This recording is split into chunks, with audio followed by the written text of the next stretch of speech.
Hello there and welcome into this fantastic evening. Wherever you're watching from around the world, welcome. It's great to have you here. Ultimately, we've got a great set of guests, a great evening, all coming your way, courtesy of Level Up on one of the seminars here. Thank you all for joining us. It's great to see you. This is presented by the fantastic team at Verizon. It's so good to have them on board here, bringing this to you guys. My name's Adam Savage. Great to be back here again. This is, I think, is my 6th time doing a seminar, so I must be doing something right. But here I am again, and my history in esports actually dates back about 7 or 8 years now. I've been a host primarily on a stage host, as well as on the desk as well, working across a multitude of games from Fortnite to Counter-Strike to Call of Duty. So it's great to be here as part of the Level Up squad as well now. Tonight's theme is actually really interesting. We'll be discussing mobile esports shaping the future of gaming. So we're looking forward to some very insightful conversation from our panel of experts who are absolutely brilliant, mind you. I'll be introducing you to them very, very shortly.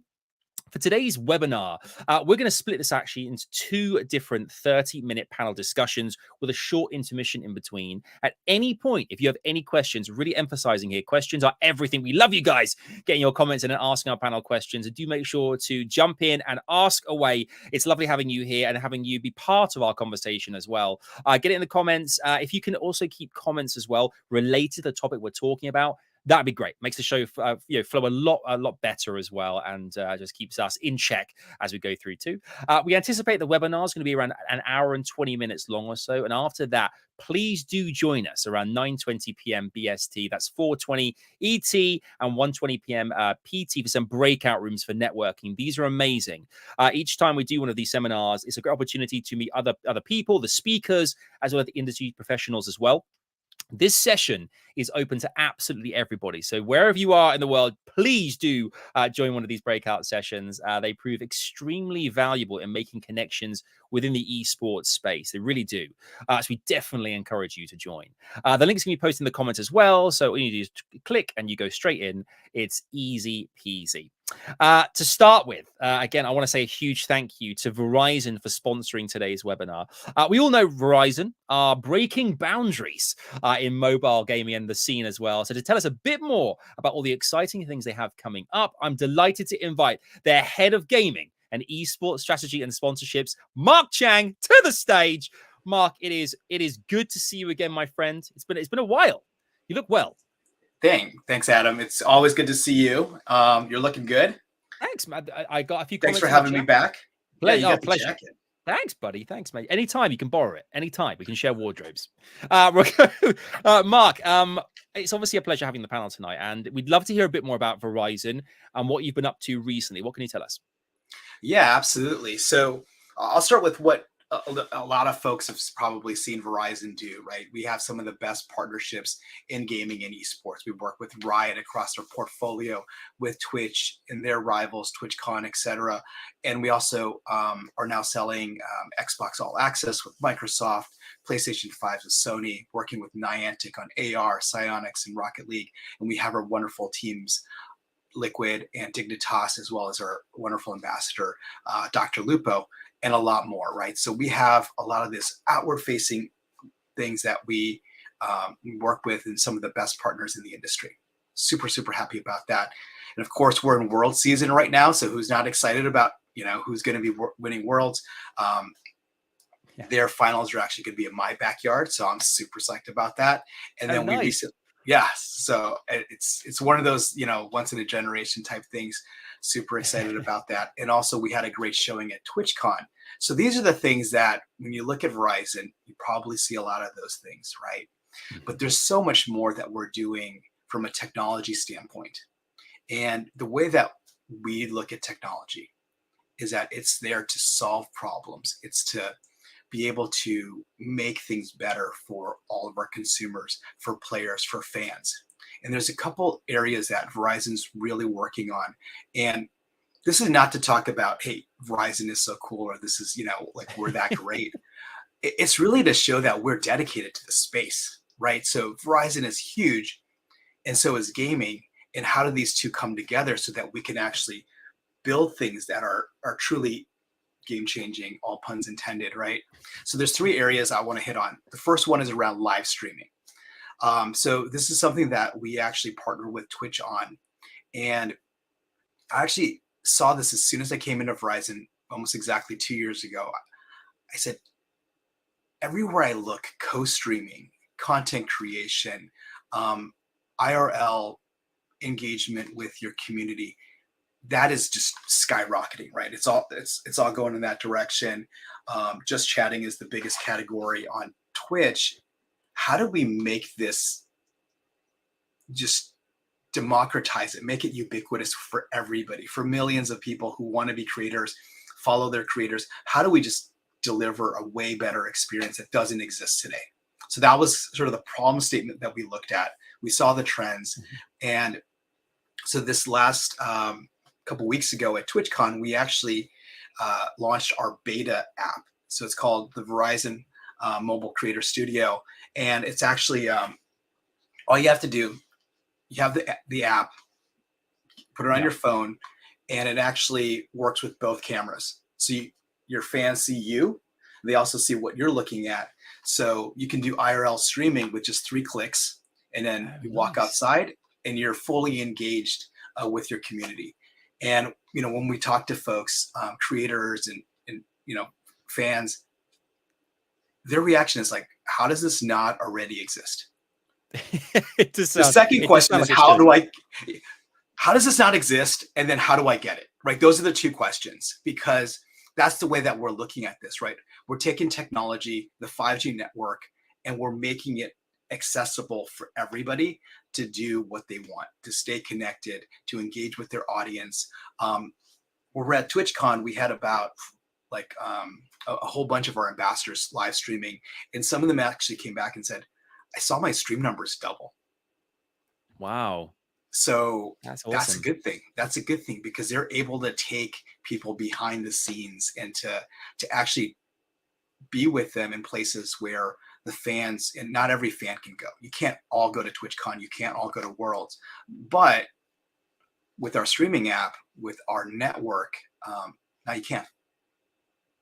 That's fantastic. I love that. I love that you're talking about the mobile creator studios. Obviously, this evening we're talking about mobile esports as well. Exactly. And of course, we know that with Verizon, you guys have been working some stuff as well. We're going to be talking about here, and I think you've got something you're going to be showing us as well. Is that right, Mark? Yeah, absolutely, absolutely. So one of the other things about mobile gaming is, there's what we would consider traditional mobile games, right? The games that sit on your mobile device. But at the same time, that's your portal into all gaming. And one of the things that we recently announced both at Mobile World Congress and at RazorCon is a new device. So I'm going to just give you a little sneak peek, and we'll show a video. There it is. Looking good. It's pretty sweet. So I've been playing with it.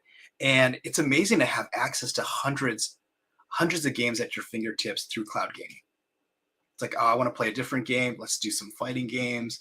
Let's play, an FPS or racing game or whatever it is that I want, all out of touch, right? So that is something that, again, Verizon is investing into the space through our technology, through our partnerships with Razer, with Qualcomm. They have their dedicated gaming processor right in here as well. So you can see there's actually fan ports on here. So this thing is a monster, a total powerhouse. But that's the thing, right? So it is taking everything about gaming and putting it together in ways that you've never seen before, but that are super intuitive for all of the players. That's incredible. Right? So cloud gaming on 5G, having your entire library ready to go wherever you are. That's never been done before. And that's something that Verizon is going out front foot, being proactive in delivering experiences to players and to fans. This doesn't exist. Yeah. And Verizon making big plays here, Mark. I love to see it. I think we've got a short video as well. We're going to show everybody at home as well about this amazing thing you're talking about too, the new handheld gaming device, the ultimate gaming device. Should we take a look, Mark? Have a look? Yeah, let's take a look. Let's do it.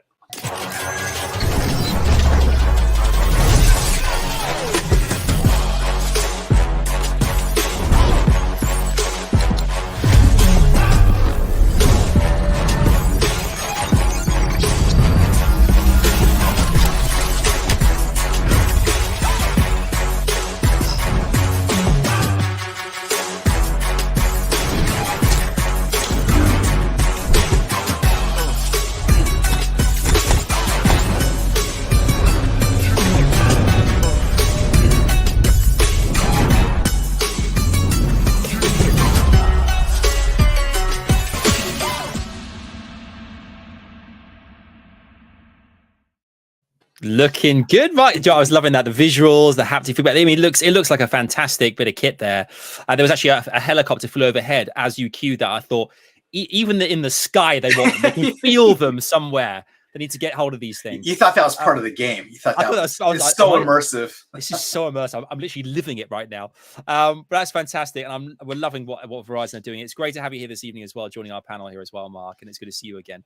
I think we've got, obviously, the rest of our panel we need to introduce into the mix as well. We start bringing people in here. Right. So alongside Mark, next up, let's welcome in an almighty talent here. Rachel Seltzer, competitive gamer turned super host, taking the world by storm. Rachel, it is great to have you here, and good to meet you as well for the first time. Can you tell us a bit about yourself and about, it's a really hard question, tell us about yourself and about your background in like 20 seconds. But all right, tell us a bit about you. All right, clock is going. Let's start right now. What's up? Thank you so much. It's lovely to meet you too, Adam. It's amazing that we've been in this space so long together, and it's just now happening. But it shows you how big esports and gaming has certainly gotten over the years.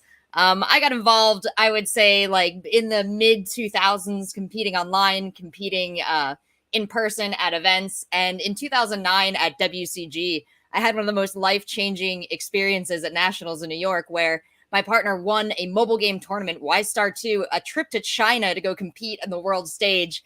And, ultimately third place in the world. But that was one of those first moments where I really got a brush with how big mobile gaming could be. And I would say since that 2009 event, just been hugely invested in the space, a big champion of the accessibility and the wide-ranging nature of mobile gaming, and really excited to be talking to you all here today in the midst of, the space I can make between doing my mobile gaming daily quests. So happy to be here, y'all.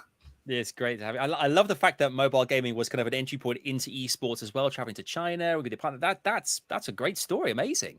And you're right. I mean, it's opened up. Esports has grown so hugely in the past 10, 15 years or so. But that mobile gaming is it's making plays. We said this earlier on. It's in a big way now. There's huge fan bases all over the world. We'll get into that, the nitty gritty.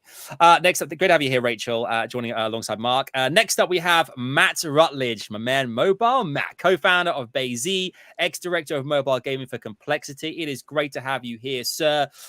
Matt, for those who don't know who you are, tell us a bit about you and a bit about your background as well. 100%. And yeah, great to connect again, Adam. Always love taking part in these Level Up series here. But I've had the real pleasure of being part of the mobile esports industry in the United States, really from the inception. I got started around the time that Clash Royale as a game launched. I was actually the first person to go out and contract an esports team for the game and compete in tournaments, and also actually ran some of the first tournaments myself, both online events and live events with a series out of the Chinese Theater in Hollywood, California. But really just been building at the forefront since then. Partnered up with Complexity Gaming, as you mentioned, as director of mobile there to spearhead their entry into the platform. Also joined up at the largest mobile gaming talent management company as director of business development to spearhead initiatives with Tencent and Supercell, et cetera. And I've had the huge honor also of being the mobile platform panelist for the Esports Awards for 3 years now, which is just amazing to see, how large mobile gaming has gotten, and the global coverage and recognition that the esports achievements have also gotten. So really excited to be here, and thanks for having me on. No, pleasure. You are literally everywhere, Matt. I mean, they're since the kind of the beginning of the origins of all this, and part of the Esports Awards panel as well. Love to see it. It's great to have you here, mate. It's always insightful to have your insight as well as part of the conversation. Great to have you guys here. Jordan Bellar joins us next, VP of Partnerships at Tribe Gaming. Jordan, great to see you. Great to meet you. What can you tell us about your role in the esports industry? Yeah, absolutely. No, it's awesome to be here. Thanks for the opportunity to share the stage. A lot of familiar faces, so it's great to get to spend some time together again. But Jordan Bellar, I'm the VP of Partnerships at Tribe Gaming. If you're not familiar with us, we are the biggest 100% mobile dedicated organization based in the US. Everything we do is mobile games, and so we're building this great program there with a roster of talented content creators and dominant mobile esports teams that reach mobile gamers globally, but especially in the US. And my path into the mobile gaming world is a bit different, but I would say I was a mobile gamer ever since I got a smartphone, but came up through traditional sports, actually did partnerships for some teams like the Philadelphia 76ers, New Jersey Devils, and they acquired Dignitas back in the day, and that was my intro into the gaming world. So from there, went on to work for G2 Esports, doing partnerships, and then had the chance to join Tribe. So it's been a great experience so far. I've continued to learn myself about the mobile landscape. It's changing so much every day, but so much fun, and so excited about the possibilities ahead. Oh, what a great story. I mean, this is the great thing about our panel here. Everyone has had a different avenue into esports in some capacity. And it's such a array of different ways you can make it in there. Now, for you guys watching at home as well, must be very encouraging that there are multiple ways to be involved in this great space that's ever growing as well. Great to have you here, Jordan. And I want to talk to you more about unique Tribe game being specifically a mobile-based org as well. That's awesome. I want to talk about that more. But joining us, last but no means least as well here in our panel, we have Almudena Berzosa, Chief Transformation Officer at Team Queso. It's great to have you here, Almudena. How are you? I mean, we were saying about your backdrop earlier on, looking absolutely spectacular where you are in the world. But tell us a bit about you and about your story. Well, I'm thrilled to be here, first of all. So thank you very much for having me and inviting me. And I'm very glad to be here. So I'm working for Team Queso since now, I don't remember, I think it's going to be 3.5 years, something like that. My background, as you just mentioned before, is a little bit different than everybody else. I'm coming from the pharmaceuticals industry, a little bit different than esports, and definitely different than mobile gaming. My job has always been on intelligence, strategy, transformation, these kind of things. And that's a little bit what I'm doing in Team Queso. In Team Queso, I am responsible for the transformation of the organization. As most of you know, we have become a quite large group of organizations. We now have 4 different verticals, and we are now working on really standardizing processes, becoming stronger, becoming more professional, reaching more, and changing the way we work, changing the methodologies. And it's a bit of, again, transforming the way we've been working until now. Lovely stuff. Transformation. I love that. I love. Also, is that ET next to you? Have I clocked that? Is that ET by your side? He is a real size ET. A real size ET. Oh my goodness. That's an OG mobile gamer right there. Yeah, yeah. Absolutely. One of his legs when we moved to Dubai. He has this kind of clumsy. Yeah, Rachel's on the money there. Yeah, absolutely. He's got the finger work is unbelievable. Right, it's great to have you guys here. This is going to be so fun. We've got a really great panel this evening. Again, encouraging you guys for your comments at home, your questions too. Of course, the overall topic of our panel is mobile esports shaping the future of gaming. So I think the most obvious question is, and this is very organic for you guys on the panel too, just to kind of and chip in and offer what you can when you can. The question is this: it's very broad, very open. Why are mobile games so popular? Who wants to kick us off? Why are they so popular? What do you think?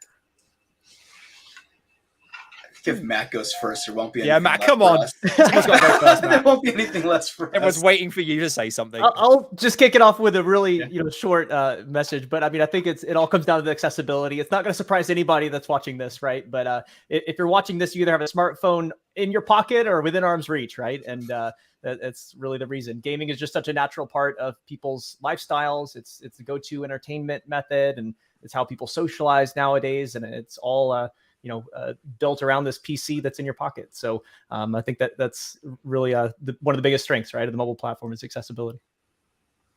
Yeah. Just go ahead, Rachel. I was just going to say, jumping off from what Matt said, especially as it crosses over into the esports space, mobile games, as they're typically designed to hit their audience, are really short, really time-bound, really high reward, usually really visually exciting on a very small screen. All these things are so appealing when you're thinking of taking a competitive video game, putting it on a large screen and asking an audience to care about it. You're only asking them to care for a short amount of time. You're showing them that something that's meant to be so visually grabbing in that short amount of time that not only are mobile games really popular in just hitting audiences that don't play games at all, they're really popular, we're finding, in hitting audiences that aren't used to watching games at all. So they're a great gateway for the larger gaming space as well. Yeah, that's a good point, Rachel. And I think one other thing too is just organic growth, right? Every generation coming up now is mobile first, right? You can see this when your toddler goes up to the TV, touches it, and says, "Hey, this isn't working. Something's wrong with this TV," because the touchscreen on your TV is not working, because everything is from birth literally is mobile first, right? So the games that they play, the education, everything is just coming up, and that's not gonna go back, right? So I think organic growth is very important as well. There is something that I wanted to add. I'm surprised that you don't say that, Mark, after the wonderful video we just saw. Because I realize that one of the reasons that mobile gaming are so appealing is that actually during the past decade, we have seen an astronomical leap in the mobile technology. I mean, big technology is now accessible for almost everybody, and I think that's what has changed the game. Now we have a number of devices that are far cheaper. In the past, you really needed to have a lot of money in order to have a good device where you could play. Not anymore, and that has changed because now the numbers are increasing, also the players. And without that, we wouldn't be where we are. Yeah, no, that's a good one. I'll rip off the network part too. Is that just a few years ago, you didn't have the network to support really good PvP. Exactly. So you take turns, or it'd be solo play, or it wasn't as immersive as an experience. But now you have games like Wild Rift or COD Mobile and things like that are extremely latency sensitive, but at the same time highly competitive. That wasn't even possible just a couple of years ago. Yeah, especially as the technology is just taking such big leaps forward, it's giving publishers the ability to actually push the limits even more than what we know mobile games to be. From starting with the old Snake game on your phone before it was even a smartphone, to now having games that compete with the level of quality and experience that you get on console, is just making the popularity continue to grow. And it's becoming less even of just hey, I'm a casual gamer, I play for a few minutes between meetings or when I have a break in the day, to I can really play games and hang out with friends. And this is, the same experience that I can get elsewhere that's in my pocket. And all of those combined with the accessibility and everything else, it's just continuing to push the demand forward even more. Yeah, I guess at its heart as well, obviously, everyone, give or take, needs to have some kind of mobile device to contact people. But I think when you compare it to like having a top spec gaming PC or a console, for instance, affordability wise, I think mobile's a lot more accessible for a lot of people as well, who can't necessarily afford to have a multitude of different ways or platforms to play on at home. I mean, I'll come to you as well here, Jordan, regarding starting up a mobile specific organization as well. It's a big leap. Obviously, there is such a lot of opportunity now in the mobile world in terms of mobile esports that it felt like again, like Mark was talking earlier on about, kind of feel like it should be there already, but obviously you guys are doing it. What was the inspiration behind finally starting that organization? Yeah, so I can't take any credit for the founding of the company in any way, but Pat Carney, Chief Pat as he goes by on YouTube, he was probably the first ever mobile gaming content creator, started uploading videos back in 2012 and played, Brawl Stars, Clash of Clans, and really built this entire category and started inspiring other creators to start going out there as well. And he just happened to be also very good at the games. And I think from there, he saw the opportunity to turn this into a real business. And so as an organization, we have a roster of content creators, but as new games have come out and the audience has demanded for an esports ecosystem built around those, we've kind of been strategic in the way that we choose to jump into certain games. But right now we have 6 teams that compete in 5 different games. We're just about to add another team as well. And that's continuing to grow and change as time goes on and more games come out. But at the end of the day, I think it was, it started from that organic, here's something I'm doing for fun. And then I think Pat saw the demand and the opportunity that existed and decided to jump in and create an organization built around it. And, I would love to see more organizations continue to pop up like ours that are dedicated to the mobile space. I think right now there's a lot of teams that have a mobile team or 2 or a content creator or 2 on their rosters. But in terms of fully dedicated to mobile, I think credit to Pat, he saw something before everyone else did. And I think it's only a matter of time before there's more organizations out there like Tribe, and we'll have some more competition there in game as well. Excellent. I think that's you're right. See, I think you're spot on. I think we talked about people's backstories, like some Matt, working for Complexity, and we've all kind of had a spoken to organizations and kind of worked with them previously who we know now we'll be looking at the likes of Tribe and looking at ways of developing an arm of the business which focuses on mobile as well, because as you said, like it's a very lucrative area and it's quite new, but it's ever growing, which is kind of really exciting. I mean, for a lot of people watching now as well, I guess, who aren't necessarily, play many games, what is the fundamental difference between a mobile and, let's say, a PC player? Obviously, except for the device. Is there a difference between the type of gamer potentially playing PC versus mobile? Like, is there a difference? I want to pick that one up. Sure. I would say, so in my experience, I've been hosting esports tournaments for like 15 years, a long time. And, in my experience, I've talked to console players, PC players, mobile players, players from all different game genres. I hosted Clash Royale a couple seasons, PUBG mobile tournaments. I've worked a lot with Pokemon Go, Pokemon Unite, talking to players. In my experience, anecdotally, I can tell you that the mobile players I talk to by virtue of the generation are typically younger, typically more pro-social, typically more, there's like an energy to what they bring to a situation. And I think that, as more of my panelists can probably address like player habits and how these players actually look on the back end statistically, I just noticed that, with games being such a part of the culture right now, with games being across all these different consoles, there is less separation in the newer generation of gamers that I get to talk to and interview of, oh, he's, PC this and the console kids over there. Like, they're just playing games. And a lot of these games are ubiquitous, like Fortnite, across platforms. They can all play with each other. And so I'm seeing less differentiation, and I'm seeing a lot more social gamers kind of come into the space, people who were feeling maybe a little bit isolated at home on their PC, at home on their console, but who really enjoy playing, with their friends after school at the park or something. Yeah, no, I think, Rachel, you're spot on, right? That I'll drop the stats. Might as well, right? We got to drop the stats in. So I think 83% of gamers play on mobile. More than 2/3 of gamers play on multiple devices. Almost no gamers just do one or the other, right? Like almost everybody is playing on multiple devices. So that's console, phone, or PC, or all the above.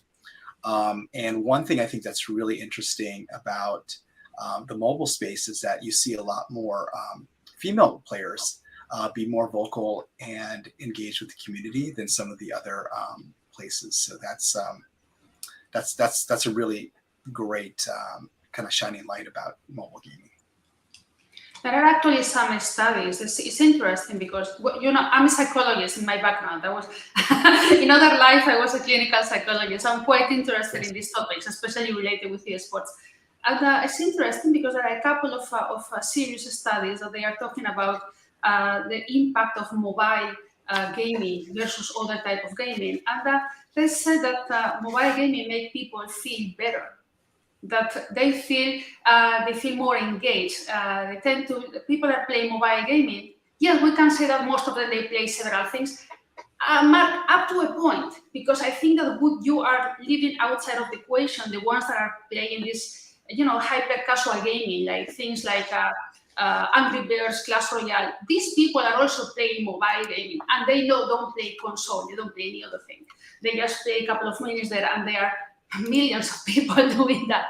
And the point is that these studies that said that this kind of mobile gaming is helping them to relieve the stress, and they actually feel better after playing a game of 3 minutes, comparing, for example, with spending some time in a website.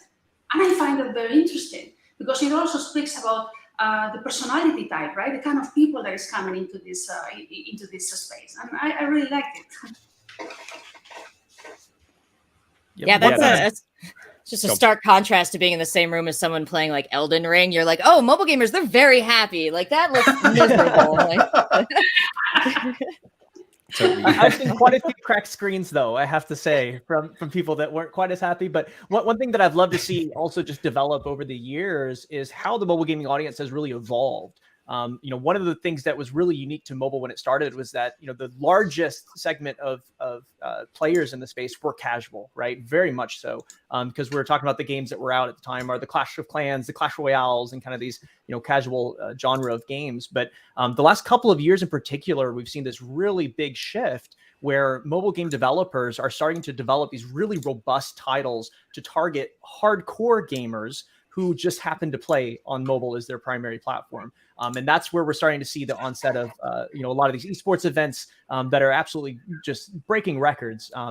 Last year with viewership numbers for esports events, 4 of the top 5 events in terms of esports viewership were mobile games. And so we're really seeing now that this industry is at a point where it's just at the same level as PC and console, because, people are just hardcore gamers and they prefer to use, their mobile device because it's the most natural one for them, right? Like Mark said, they've already used it for years and it's just intuitive for them.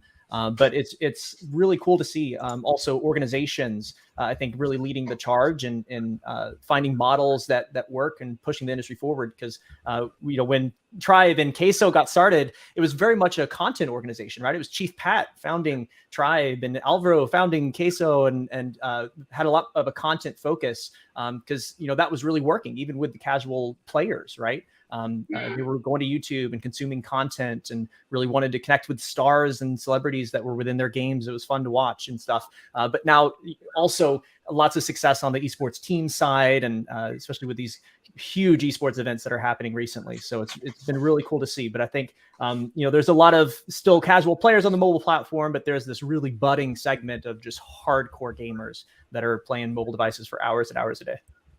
It has changed a lot, but I was just picking up in something you just said, talking about Chief Pat and Alvaro. Those are the ones that started, and Jordan. Alvaro was also starting there in 2013, but he was in the Spanish-speaking countries, Spain, Latin America, and all that. But both of them, they saw the potential in this market. Both of them decided to put all in and have only mobile sports organizations. Yeah, Team Queso has later on diversified. We are now doing a number of different things, but it is very interesting that focus, that sharp mindset of being able to see where the potential was going to be. By the way, looking at Asia, because the potential there is absolutely enormous. So I just wanted to take a couple of seconds to recognize these 2 guys, Alvaro and Chief Pat, because I think without them, I'm not sure we would be here. That's awesome. Yeah, I think it's really interesting. I mean, comments there. I think Matt talking about 4 out of 5 of the biggest esports events or mobile bases is unbelievable, really. But I think in wake of there being such growth in the mobile scene, if you will, from the fan base and consumers. I mean, do you think there's going to be any notable changes in the way games are developed, published, even played, for instance, because of this growth?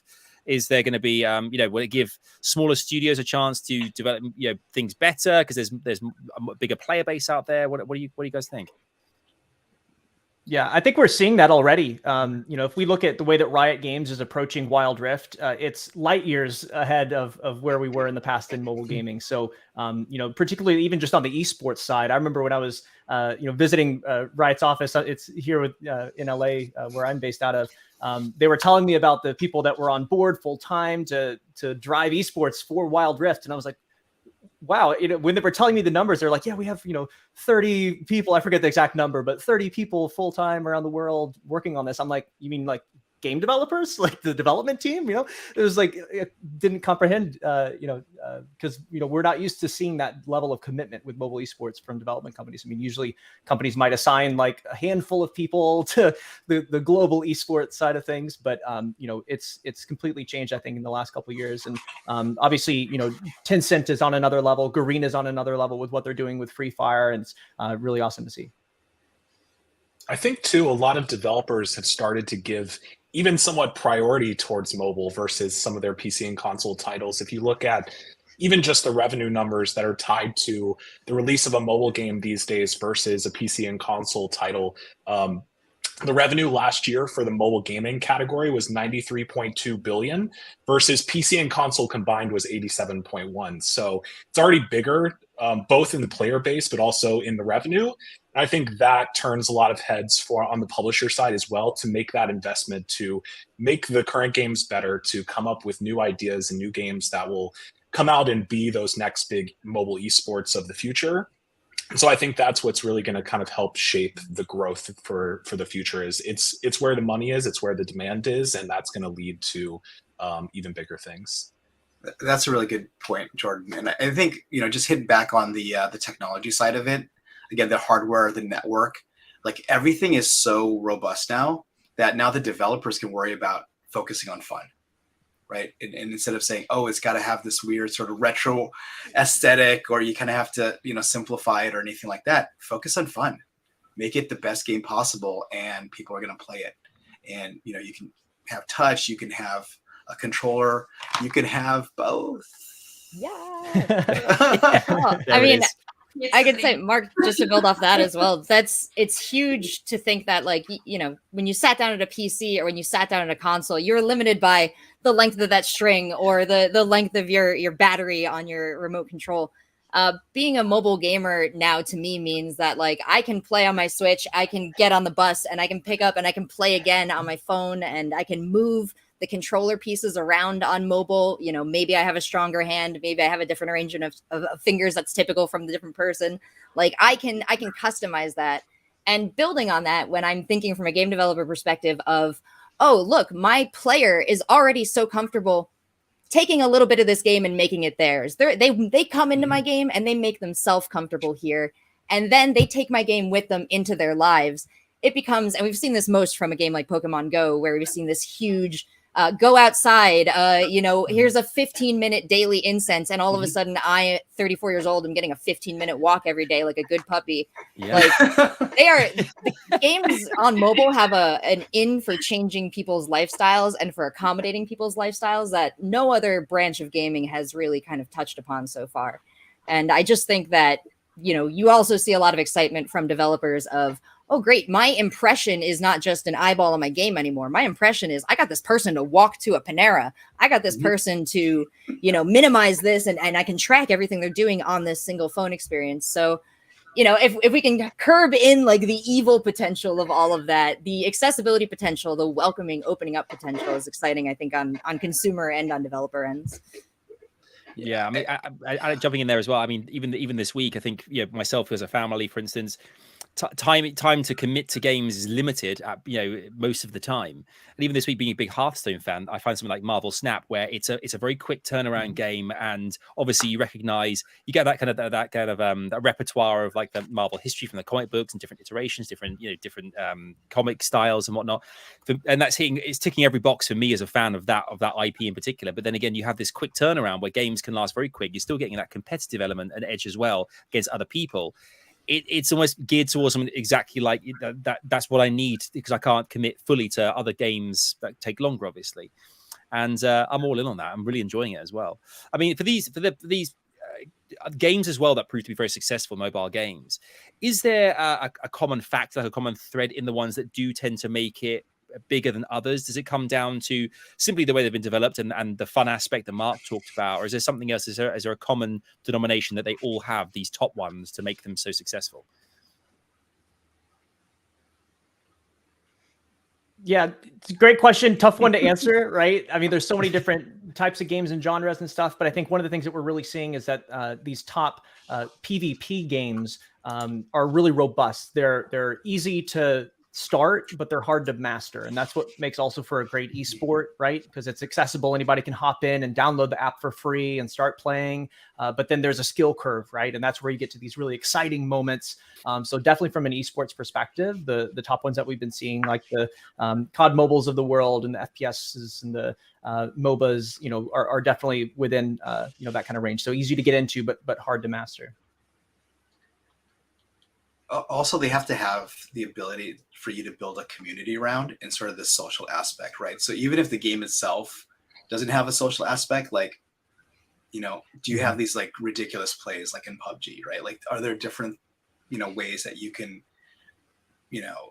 bring everybody together, like Among Us, right? Like some of those games where it's just I keep going back to the fun factor, but the fun factor is being with your friends, right? So it's like all these, I don't call them F words, but like they're fun words. They're friendly places for people to go, and that keeps bringing you back over and over again. And as Matt said, obviously the competitive nature, you got to be able to play competitively, for it to be flawlessly working in order to have that, as even a possibility.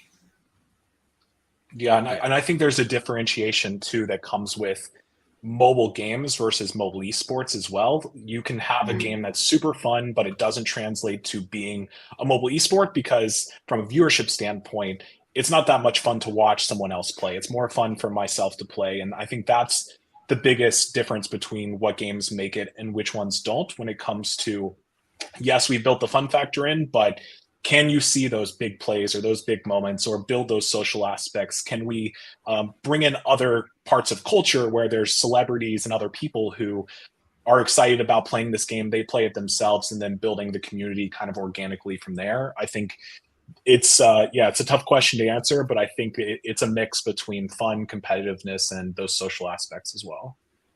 I felt it was a tough question. I'm not going to go easy on you guys. Can't go easy on you. Okay? That's fine. I'm sorry. I'm testing everybody tonight. But I mean, on that note, I mean, maybe we do have a quick 2-minute, halftime orange. Gather ourselves, re-energize. That's the first half completed of our panel. There's still tons and tons to talk about. We are going to take a short break. I'll be back with some more interesting topics in about 2 minutes' time. So don't go anywhere. Don't go too far, at least, anyway. Before we do that, though, here is a short teaser for the Esports Awards 2022 in Las Vegas, baby.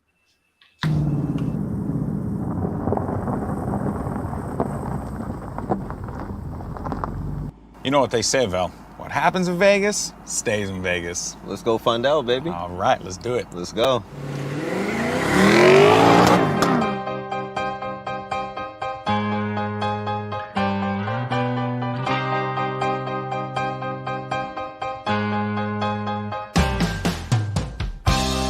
Welcome back, everyone, to the Esports Awards.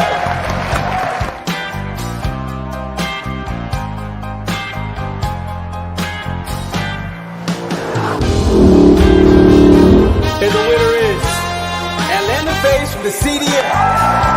Miles Ross. Shots. 100 Thieves. Big shout out to Esports Awards for having us out.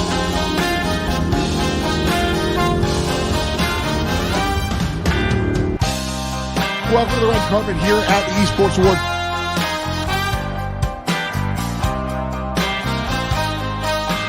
You're not ready, actually. It's gonna be insane. Esports Awards just pulled out all the stops to make this a night to remember. Ladies and gentlemen, we are live for the Esports Awards 2022 right here in Resorts World, Las Vegas.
I want to go to Vegas so bad now. Tickets are live on the Esports Awards website, so go and grab one before they sell out. It is going to be one serious party you don't want to miss. Welcome back, everybody, to today's Level Up webinar. And again, a huge thank you to Verizon for sponsoring today's event, the amazing team there. We've got some more very interesting topics coming up for you guys. Talk about mobile esports shaping the future of gaming, of course. And let's bring back our illustrious speakers into the mix here.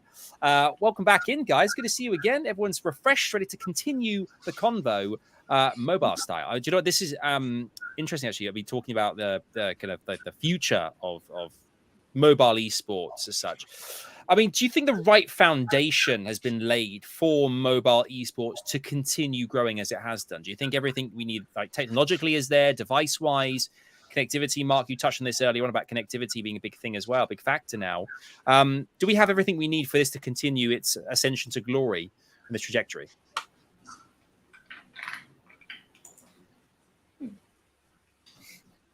I can start. So I think that yes. I think that we have somewhat of an advantage from coming second when it comes to building out like a real ecosystem. We've have so many learnings from what Riot and Activision Blizzard and even the tournament operators have done with the PC and console landscape, creating these franchise leagues and different models that exist all around the world for these different games. And so now we can take those experiences and learnings and kind of start with those as our foundation. So it to me feels like an advantage. And will that be what it looks like 5 years from now? I'm not sure. I think every game has a different approach, and even by region, sometimes it makes more sense to go one route than another. But I'm excited to see how it continues to shape out. But I do think that we have somewhat of an advantage from the past learnings. I mean, for North America as well, obviously we know that regions around the world, Asia, the Middle East, you have huge mobile player bases. Games like PUBG we mentioned, and the other big hitters. But for North America to grow a successful mobile esports scene, how do they continue to? How can North America continue to do that? And what can it do to become as successful as other regions mentioned? I think for North America, I mean, this is kind of the last bastion of mobile esports, right? And it's a little bit odd because sometimes it's the other way around. And this time, North America, Europe, a little bit behind Asia, Southeast Asia, China, Latin America. And I think for this to happen, there are things that need to be overcome. In order to do that, everybody has to really lean in and have a end-to-end ecosystem that is dedicated to making this successful, right? Like no single organization can do it on their own, whether it's a team or publisher, platform, etc. Everything has to work together. So the publisher and the developer, they have to have a roadmap. We're gonna stick to our guns, and we're gonna have this roadmap, and we're gonna get to this place one way or the other, right? And learn along the way. You can't dabble in this space. That's not going to work. We need to have teams like Queso and Tribe that are, visionary, if you will, that are dedicated to this space. Content creators, people who are, being successful, but also risk takers that are here. And then the last one is really kind of my neck of the woods, really, like brands and sponsors leaning in and really kind of latching on and not letting go when things get rough. So I think Verizon, folks like Qualcomm in this space have all done a really great job of, did I just pat myself on the back? I guess I did. It's well deserved. Well deserved. But it's about just having that dedication so that, you can weather the storm, because when we come out on the other side, it's going to be that much greater, because North America is such an important and powerful market. If we can mobilize whatever, like I'm just full of these today. If we can mobilize the North America market, that's going to be hugely game changing, because that influx of money will really kind of ripple out and affect the rest of the world as well. Oh, Mark, actually, I remember we were talking about this on one of the Level Up panels we got to do on mobile gaming before, and it was so interesting hearing your perspective on like North America being kind of like the last holdout in this global mobile gaming space. And it makes me think of your earlier question, Adam, about the foundation of, what foundation have we laid that's going to enhance mobile gaming? Well, yeah, we've got a great history of esports tournaments, making space for competitive gamers in our media and culture, but, definitely not as good as something like South Korea. The flip side of it is, has our foundation in console and PC gaming stalled our expansion into mobile gaming? Like, what is our holdup there? Is it that we have some unlearning as like a gaming culture to do in North America to really embrace mobile? Because 2010 WCG said mobile is the future, and everyone threw their heads back and laughed. And I've always been a fan of Verizon because Verizon was like, yeah, let's move mobile forward, where I see a lot of other companies, telecom companies, going back and talking to PC, talking to console. And I'm like, no, we got to keep going. We got to go forward. So, you kind of broke it down for me last time, and it was a great explanation of like, why are we hitting these breaks when no one else is? Yeah, I think the big, like, Rachel, like, it's about, we have so many choices in America. Like, how many people you go to their house and they're like, do you want to play the Xbox or the PlayStation or the Switch? Did you bring your PC? Like you have so many options that you have, that again, you just have to make the games just have to be fun, right? So I don't know if anybody grew up playing Pokemon on their Game Boy, right? Yes. And good times, good days. Was the Game Boy the most powerful gaming device ever? No, not ever. It never was. But how many people were just glued to that tiny little screen? And, at school and, out and about, just like, it was fun. It is fun. It is still fun. And that's the equation here, is that how do you just, have these games that are fun? Like, they don't have to be sweaty, competitive titles. They just have to be compelling for people to just want to spend hours and hours in. And then that grows out of there because the financials are there. With the financials, the numbers are there. Then the sponsors come in. The teams see the opportunities as well. And then that whole ecosystem is then, this is spinning in the right direction.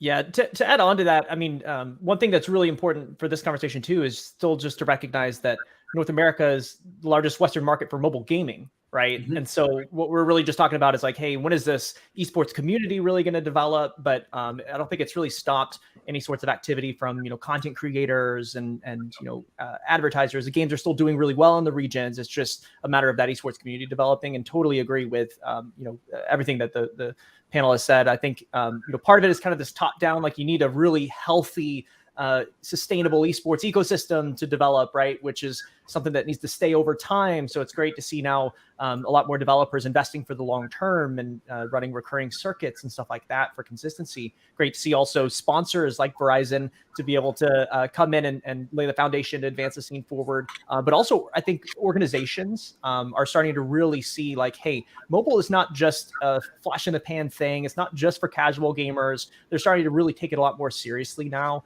And really, I think, taking lessons from the tribes and the Quesos of the world as far as how to approach it with a content strategy. And then the other side of it is like, how do you continue engaging these more casual players to get them into the game in a more hardcore way? And I think content has a huge role to play. And so to me, content and esports with mobile gaming goes hand in hand because it's so like symbiotic, right? Because you just need content a lot more with mobile esports to engage people and make it entertaining, even just for a casual fan. So really love to see all the advancements also on the content side, which is doing really well. Yeah, from the brand side. Oh, sorry. From the brand side. Please go ahead. Yeah, I'll make it quick. Just from the brand side, I think the casual gamer is actually the holy grail. Like, there's so many, but it's actually really hard to engage with the casual gamer because of the way that they play, the way that they engage in the community. And I think it has to be, how would you say, unique versus a core gamer, because everybody goes after that core gamer. And then the casual gamer is just sitting there like, nobody wants to talk to me. There's so many of us. Why don't you want to talk to me? So I think that's a real holy grail for brands to be able to engage with that audience. Look, that's actually a partial point that I also wanted to make. As I was telling you before, I just arrived to Dubai less than a year ago. So I'm still learning how is this the industry working here. Besides, I work for Team Queso, which is an international organization but based in Europe. But what I'm learning here is that there is an enormous potential in the esports in general, but in particularly in mobile gaming. And it's interesting that one of the reasons that is growing so much, or one of the, I would say, the drivers of this growth is the support that they have from governments. And you may say, maybe in America, how is that relevant? They should stay away. I'm not sure. I mean, I am, of course, I don't want them to be dictating what we have to do or what we don't have to do. But when you create an environment where companies can flourish, and when you are, supporting to boost digital content and supporting to boost, transforming the country by creating startups, all these kind of things.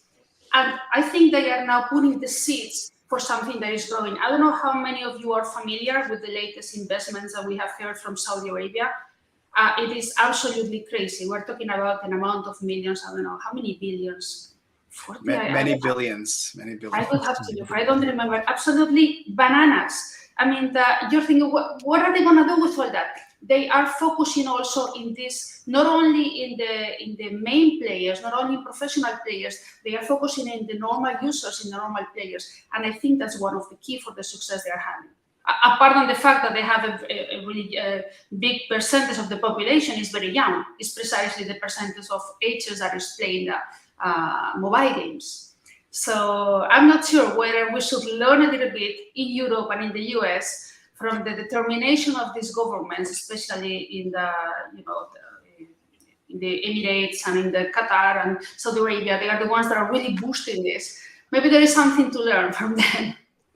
I actually think that's a great point, in that the places I've been that seemed to be earlier to embrace mobile gaming were the places that had public Wi-Fi, that had comfortable public seating, that allowed people, under the age of 25 to sit in public for more than 45 minutes. And that's actually a huge feature that's kind of missing in a lot of cities and towns and places across North America. Is great, I have this mobile game that I can go and play anywhere, but I still only play it in my house on my couch because this is where the Wi-Fi works, and everywhere else isn't walking distance or public transportation away. So I do think that, the pro-social nature of social gaming is what I am so interested in. And I do think a government that has the ability to kind of like build space for it is building space for a lot of potential good, not just the gaming. That's my feeling as well. For what I heard in Saudi Arabia, they are specifically putting their efforts on this, on finding the places to put gamers together so they can go and play and they can interact and they can socialize, and they even have kind of ideas for training them, how can they grow, and all that in a very almost amateur way. They of course care about the professional players, but they are putting a lot of emphasis in normal players. Yeah, it'd be interesting if you kind of utilize likes of, the raid element in Pokemon Go, but geographically, those raids would spawn in certain areas where you knew it was safe to community come together as a group socially and game. I think that's a really great point, actually, because there isn't. I mean, being someone who's recently moved out of London, you just don't really have that access to those kind of areas. It's also busy, and there's not really a place to gather together and do that, which is a really interesting point. But with regards to the North America and its growth very quickly, would you think the incentive for gamers, I guess more kind of pros, kind of more core, is an incentive the likes of bigger cash prizes? Is it the TOs supporting the scene better? Is there anything else that can be done? I mean, do you think those things would be an incentive, or do you think it is, as you guys have all mentioned, so skewed towards there being so much variety at home platform wise that it's just grabbing attention and developing a fun enough game, as Mark talked about, the fun element? What is the way that they can, is the cash prize thing even a thing? Can I add a small note on that? Because it actually, I think it's super important for the North American market. One thing that I really still think is needed is more, scholastic esports programs for the mobile platform, because this type of social environment that we're talking about happens right now in North America, where kids are on the school bus on the way to school and they're playing COD Mobile on their phones with each other, right? And then they get to school and maybe they're playing during class, but they're definitely playing at lunch and during breaks and all of this stuff, right? And that's why mobile is such a phenomenon for the younger generation right now. But there's not really, as I've seen, much organized support for esports programs for the mobile platform in high schools and colleges and stuff. And I think that could be a really nice way to jumpstart a grassroots esports community, right? It doesn't need to be this, high scale esports production with big prize pools and stuff. I mean, it doesn't hurt, right? But I think even just that grassroots social aspect is something that would go a long way here. Yeah, I think just building off that, Matt, and I wasn't sure if you or Jordan or maybe Mark, you said this before, but the importance of community building, I think it's less about going out to earn a prize pool and bring that home than it is to go out and earn acclaim and bring that to an audience of a huge size who are, people love the pat on the back. People watch streamers and talk in chat to impress the other chatters almost more than the streamer. And it's the same thing when you compete in games. If you are the champion of WiseStar 3 and you are third in the world, no one knows that my partner did that. There's no WiseStar 3 community that's like, yeah, remember Trevor in 2009? So like you can go and you can get your bag, but it's over at the end of the day. And it doesn't continue to build up your life and it doesn't continue to be a source of joy the same way that, you're in an intramural soccer league and you go and you win as a team and your whole team celebrates, or your community celebrates for your team.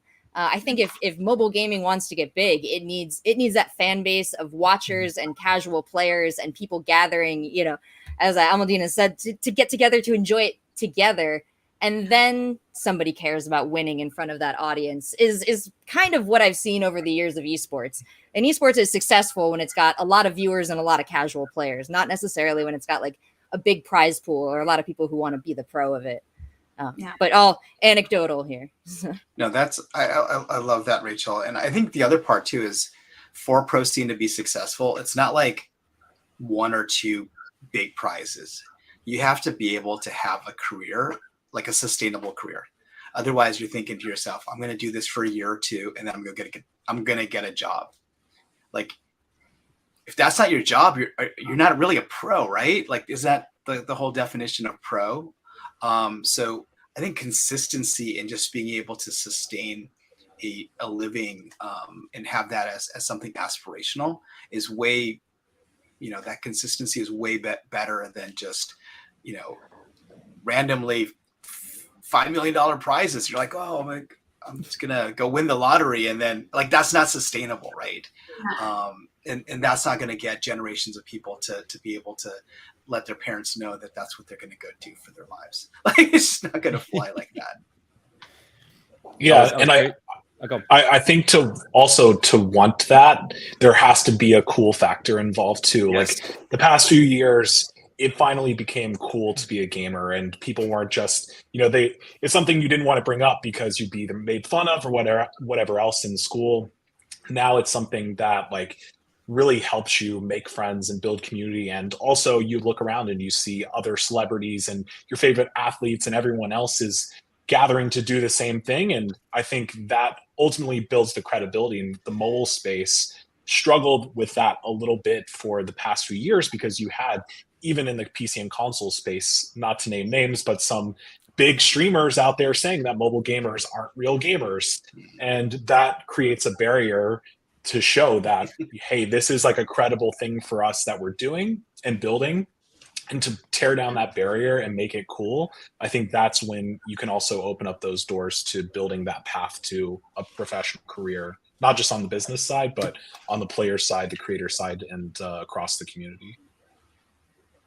Yeah, I was very fortunate actually recently to be one of the hosts of the Summoners War Europe Cup Championship that happened in Berlin, and going out there and seeing and there was obviously kind of a prize money on the line, but the winners completely forgot that there actually was a check at the end. They were, oh, that's a thing, because they were there for the community. They were there to meet other like-minded players, from all over the continent who just wanted to come together to celebrate a mobile game that they loved so dearly, which was really special. So hopefully that will continue to grow really. But I'm glad you brought up the Game Boy earlier on, by the way, Mark, as well. I remember there were many days spent underneath a window just trying to get some light on Super Mario Land. Spent a lot of time doing that until the magnifying glass and the torchlight came into the mix. Christmas sorted me right out. Anytime, anywhere. But talking about tech development, talk about the Game Boy. Is mobile gaming shaping tech development, or is tech development shaping mobile gaming? What's everyone's thoughts on that? It's both. Sorry to jump in. It's both. Both are shaping each other. I think they are helping each other. I think that the technology is supporting the mobile esports and the other way around. I mean, right now, it's very easy to just go in any business magazine out there and look for the trends of mobile esports for the next years. You're going to find NFTs, blockchains, the metaverse, the mobile cloud gaming. There are so many elements that it has happened together. And talking about the metaverse, the role that mobile gaming is going to play, I think is important. So yeah, I will go for that. They are both interacting with each other. Yeah, I guess just to add on to that, I do think it's not mutually exclusive. Like, both of these things need to happen for the community to continue to grow. But I would probably, if I had to pick a side, I would lean towards the tech side, because we were touching on it earlier, but it allows people to push the boundaries when it comes to what's possible. So we talk about the metaverse, like, what does that look like? That doesn't exist without the development of technology. And same thing with the games and the performance of those games. Verizon creating a super fast 5G network gives me the chance to take advantage of what we were talking about, the mobility, the fact that gaming is untethered. We can play whenever, wherever we want. Like, without that, mobile gaming doesn't continue to move forward. And like, we just announced our partnership with Samsung, and they're building their devices with mobile gaming in mind in the future. So it's not just a way for you to text or call your friends. Like, this is almost becoming a mobile gaming device first above anything else. And I think that's going to continue to shape everything. And so I would say technology is shaping it even probably a bit more than the mobile gaming landscape itself. Yeah, I agree with Jordan. I think, I agree both, but I agree with Jordan. And I'll add one even ahead of it, right? So it's almost like the why leads the technology, leads the application, right? And sometimes you'll see new tech come out without the why really baked in, and you're like, probably should have that why probably figured out a little bit more. But I think, everything that we're working on, like, we lead with the why. Like, what's the opportunity? Who is this for? How does this help, quality of life, experiences, break down barriers and things like that. And then the technology is organic, right? We don't have to talk technology. We just talk experiences, right? And then the application developers jump on top of it because they're actually more agile than, guess what, writing software is a little bit more agile than laying cable or, putting up, tens of millions of 5G nodes.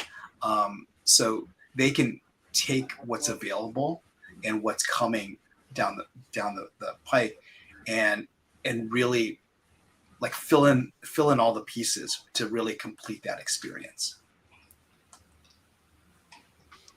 Would you ever imagine that mobile game developers and device developers would collaborate close? Is that a thing that would they collaborate closely on a game's device? Is that becoming more commonplace? Is it commonplace at all? Yeah, I think so. As we're launching the this device with Razer and Qualcomm, the developers are absolutely part of the equation, right? I think this goes back to Almudena, about the together part, right? So you kind of have to say, hey, this thing is coming, developers, let's get on board. So you're not waiting 12, 18 months after the hardware and after the technology is there for there to be anything meaningful, right? Like, imagine if a new console comes out and you're like, well, there's nothing I want to play. All right, let me go get that. Said nobody ever. But when the right games come out with the right hardware, you're like, yeah, I need to have that, put that on my holiday list. Indeed. I mean, I think going back to the content creation, and you touched on this earlier on, Jordan, regarding the talent that you work with closely, from a streaming perspective and from a content creation perspective, is it a lot easier these days for talent to, I guess, create content around mobile games? And what have you seen trend wise that has been successful in that kind of realm as well when it comes to content creation? I'm sure there's a lot of people watching who might think, I'd love to do that, but what proves most popular or gains most viewership or growth? Yeah, I think at least up till now, the biggest segment of content when it comes to the creator side has all been around doing things in game that are either really challenging or just really entertaining. So bringing in like a creator doing a video or a stream with other talent, maybe not a part of the tribe roster or somewhere else in the community. But in terms of the future, I think taking more advantage of the IRL opportunities that exist is going to be absolutely key. And I know, like, back in the day, Pat did a video. It was like early 2012 or 2013. He actually like jumped out of an airplane while playing a mobile game.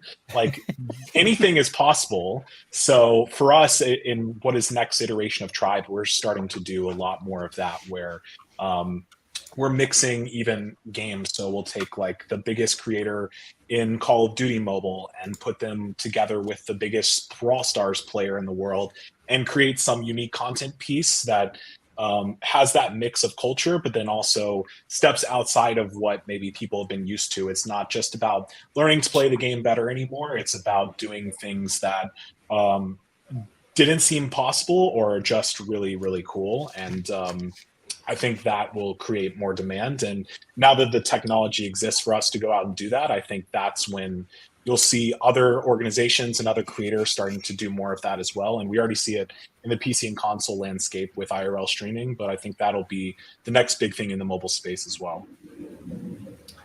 Nothing does IRL like mobile. Let's put it that way. You only want to see somebody's bedroom so many times before you're like, there's grass outside, everybody. Let's go. Go touch grass.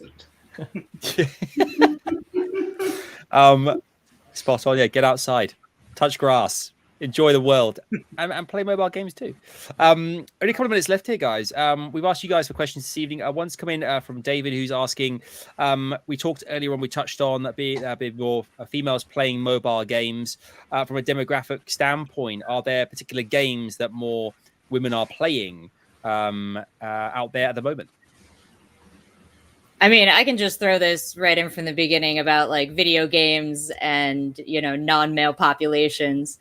When the N64 came out, they put it in the boys' toy aisle of Toys R Us, and we have been overcoming that ever since. But there's not really any gender attached to who owns a cell phone. And so when you just put video games out into a population, turns out it's not really a gendered selection.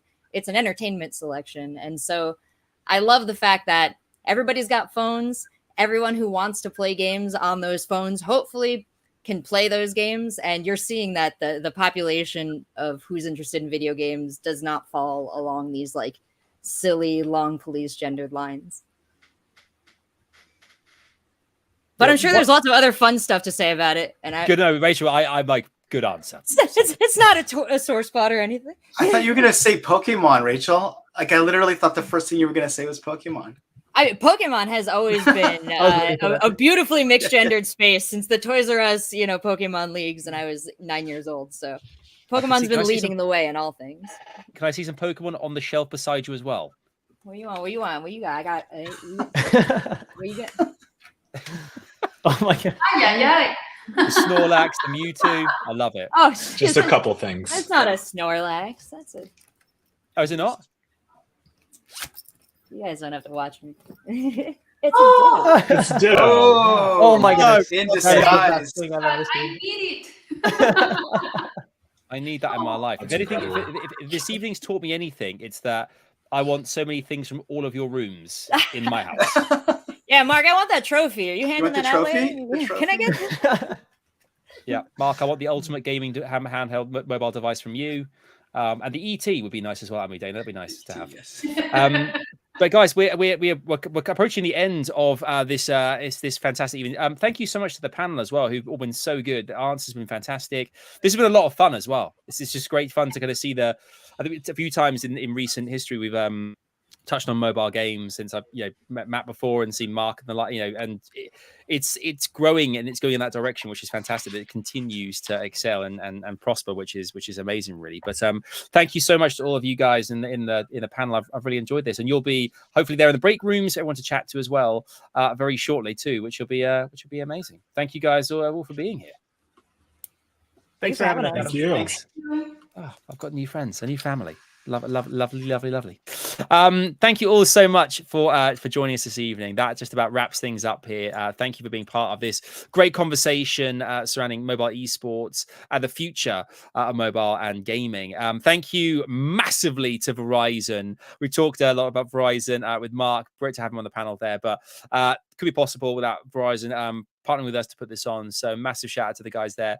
Once again, for the talent that we're here this evening talking about mobile, we had Mark Chang, Head of Gaming and Esports Strategy and Sponsorships at Verizon, Rachel Seltzer, competitive gamer turned super host, which was great to have her on board and great to meet her as well personally. Matt Rutledge, co-founder of BAYZ, ex-director of mobile gaming for Complexity. Jordan Bellar, it was great to meet as well, VP of Partnerships at Tribe Gaming, Almudena. Berzosa, Chief Transformation Officer at Team Queso, and I hope I did her justice there, her name justice, a beautiful name. We have our last Level Up Summit coming up in November. It'll be our going home show. So be sure to look out for our emails and join the Level Up LinkedIn group, which has also been posted in the comments for you guys. You're welcome. Thanks again for joining us, and do make sure to break out now. Break out into the breakout rooms and go network with the speakers and other industry professionals. The session is open to absolutely everybody, and they prove extremely valuable in growing your network and making connections within the esports space. So we definitely encourage you to join. The link is going to be posted in the comments now as well. It's been a real pleasure. Thank you guys for hanging out with us. I look forward to seeing you very soon. Until then, take care. Goodbye for now.